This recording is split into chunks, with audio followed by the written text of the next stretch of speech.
ഞായറാഴ്ച അപ്പം നുറുക്കുവാനായിട്ട് പത്രോസും പത്രോസിനോടൊപ്പമുള്ള ശിഷ്യന്മാരെല്ലാവരും തന്നെ കൂടി. ഞായറാഴ്ച വൈകുന്നേരമായപ്പോൾ ശിഷ്യന്മാർ എല്ലാവരും കൂടി ഒരു മുറിയിൽ ഇരിക്കുകയാണ്. ഞായറാഴ്ചയ്ക്ക് പ്രത്യേകതയില്ലെങ്കിൽ അങ്ങനെ അവർ കൂടേണ്ടതായ ആവശ്യമെന്താണ്?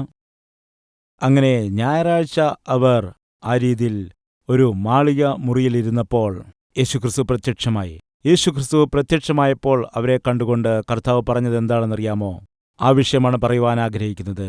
ഒരു ഡിനോമിനേഷന്റെ കീഴിലോ ഒരു സഭയിലെ ഇടയന്റെ കീഴിലോ അല്ലെങ്കിൽ ഒരു ബൈബിൾ കോളേജിലെ പഠനത്തിലോ ഒന്നുമല്ല ഞാൻ വളർന്നു വന്നത്. മുഴങ്കാലിൽ ഇരുന്നു കൊണ്ട് ബൈബിൾ ധ്യാനിച്ചുകൊണ്ട് കർത്താവായ യേശുക്രിസ്തു പഠിപ്പിച്ചതെന്താണ്? അവൻ ഉപദേശിച്ചത് എന്താണ്?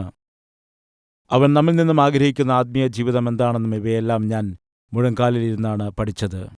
ഞായറാഴ്ച അവരെല്ലാവരും യഹൂദന്മാരെ ഭയന്ന് മാളിക മുറിയിൽ കൂടി വന്ന സമയത്ത് യേശുക്രിസ്തു അവരുടെ മധ്യയിൽ പ്രത്യക്ഷനായി. ഷലോം, നിങ്ങൾക്ക് സമാധാനം ഉണ്ടാകുമാറാകട്ടെ. യേശു അവരോട് ഇപ്രകാരം പറഞ്ഞു, എന്നെ പിതാവ് എങ്ങനെയാണോ അയച്ചത്, ഞാനും അതുപോലെ നിങ്ങളെയും അയക്കുകയാണ്. പോവുക. ഒരു ഉത്തരവാദിത്വം കൊടുക്കുകയാണ്. ലോകത്തിന് ഒരു വാസ്തവം അറിയുകയില്ല, എന്നാൽ നിങ്ങൾക്ക് അതറിയാം. ഏതാണ് ലോകത്തിന് അറിയാത്തതെന്താണെന്ന് വെച്ചാൽ, മനുഷ്യൻ പാപം ചെയ്യുന്നു, പാപത്തിൽ ജീവിക്കുന്നു, പാപത്തിൽ തന്നെ മരിക്കുന്നു. അങ്ങനെ പാപത്തിൽ ജീവിച്ചു മരിക്കുന്ന മനുഷ്യൻ കണ്ണു തുറക്കുന്ന നരകത്തിലാണ്. അതെല്ലാവർക്കും അറിയാം. ഏത് ദേശക്കാരനാണെങ്കിലും ഏത് ഭാഷക്കാരനാണെങ്കിലും ഏത് മതത്തിൽ വിശ്വസിക്കുന്ന വ്യക്തിയാണെങ്കിലും എല്ലാവർക്കും അറിയാവുന്ന ഒരു സത്യം അതാണ്. നല്ലത് ചെയ്താൽ സ്വർഗത്തിൽ പോകും, ദോഷം പ്രവർത്തിച്ചാലോ നരകത്തിലേക്ക് പോകും. ഇതെല്ലാവർക്കും അറിയാവുന്നതാണ്. എങ്കിൽ നമ്മുടെ മധ്യയിൽ കുറ്റവും പാപവും ചെയ്യാത്തതായ മനുഷ്യൻ ആരാണ്? യേശുക്രിസ്തുവും പറഞ്ഞിട്ടുണ്ട്, നിങ്ങളിൽ പാപമില്ലാത്തവർ ആരാണ്? പറയുവീൻ. ഒരു സ്ത്രീയെ വ്യഭിചാരത്തിൽ പിടിച്ചിട്ട് കല്ലെറിഞ്ഞു കൊല്ലുവാനായി യേശുക്രിസ്തുവിന്റെ അരികിലേക്ക് കൊണ്ടുവന്നപ്പോൾ യേശു അവരോട് പറഞ്ഞു, നിങ്ങളവളെ കല്ലെറിയാൻ നോക്കുന്നു, എന്നാൽ നിങ്ങളിൽ പാപമില്ലാത്തവൻ ആദ്യം അവളുടെ മേൽ കല്ലെറിയട്ടെ. അത് കേട്ടപ്പോൾ ഓരോരുത്തർ കല്ലുകൾ താഴെയിട്ടുകൊണ്ട് അവരുടെ വഴിക്കുപോയി. കാരണം എന്താണ്? പാപം ചെയ്യാത്തവർ ആരുണ്ട് ഈ ലോകത്തിൽ? നീതിമാന്മാരില്ല, ഒരുത്തൻ പോലുമില്ല എന്ന് ബൈബിളിൽ പറയുന്നു. എല്ലാവരും വഴിതെറ്റിപ്പോയിരിക്കുന്നു. അതുകൊണ്ട് എല്ലാവർക്കും അറിയാം, മനുഷ്യൻ നന്മ ചെയ്താൽ സ്വർഗത്തിൽ പോകും, പാപം ചെയ്താൽ നരകത്തിൽ പോകും. എന്നാൽ പാപം ചെയ്യാത്തവർ ആരുണ്ട് ഈ ലോകത്തിൽ? എല്ലാവരും നരകത്തിൽ പോകേണ്ടവരാണ്. എന്നാൽ അങ്ങനെ പോകേണ്ടതായ കാര്യമില്ല. അതാണ് വാസ്തവം. എന്തുകൊണ്ടാണ്? നരകത്തിൽ പോകേണ്ടിയിരുന്ന മനുഷ്യനെ രക്ഷിക്കുവാനായിട്ട് ഈ ലോകത്തിലേക്ക് രക്ഷകൻ വന്നു. അവനാണ് യേശു. യേശു എന്ന പേരിന്റെ അർത്ഥം രക്ഷകനെന്നാണ്. ഈ സത്യം എനിക്കും നിങ്ങൾക്കുമൊക്കെ അറിയാം. എന്നാൽ ഈ സത്യമറിയാതെ മരിച്ചുപോകുന്ന ആളുകൾ കോടിക്കണക്കിന് ഉണ്ട്. അറിയാവുന്ന സത്യത്തെ അറിയിക്കുന്നില്ലെങ്കിൽ അത് കുറ്റകരമാണ്, അനീതിയാണ്.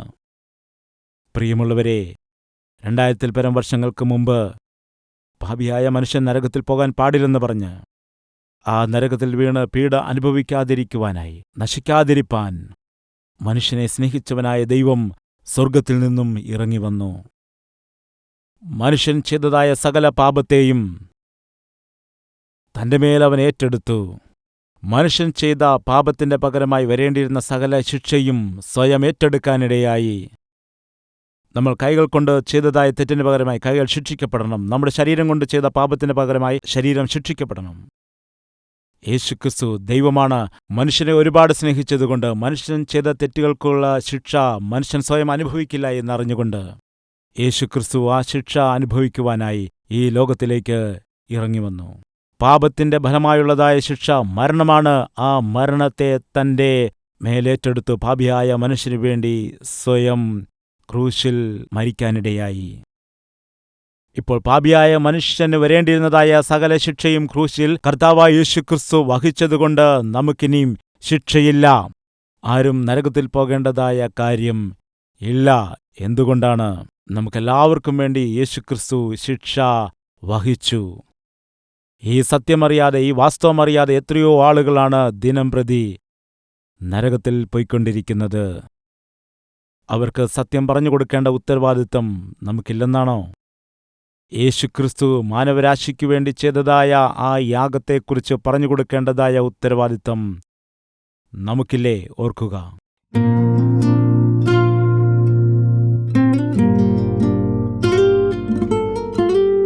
പരിശുദ്ധനായ ഞങ്ങളുടെ പിതാവേ, കർത്താവ് തന്റെ ശിഷ്യന്മാരെ കണ്ടുമുട്ടിയതായ സമയത്ത് പിതാവ് എന്നെ അയച്ചതുപോലെ ഞാനും നിങ്ങളെ അയക്കുകയാണ് എന്നാണ് അരുളിച്ചെയ്തത്. ഈ വിളിയെ കേട്ട് ഇത് കൈക്കൊണ്ടിരിക്കുന്നതായ ഞങ്ങൾ കടന്നുപോയി വെളിച്ചത്തിനുള്ളവരായിട്ട് ഞങ്ങൾ ജീവിക്കണം. ലോകത്തിൻ്റെ ഉപ്പായി അനേകർക്ക് നന്മയായി ഞങ്ങളുടെ ജീവിതങ്ങൾ മാറണം. ഞങ്ങളുടെ വാക്കുകൾ കൃപയാൽ നിറയപ്പെട്ടതായിരിക്കണം. ഞങ്ങളുടെ ജീവിതം അനേകരെ വെളിച്ചത്തിലേക്ക് നയിക്കുന്നതായിരിക്കണം. കർത്താവ്, ഇരുട്ടിൻ്റെ പ്രവൃത്തികളെ, ഇരുട്ടിൻ്റെ ചിന്തകളെയെല്ലാം ഞങ്ങളിൽ നിന്നും അകറ്റണമേ.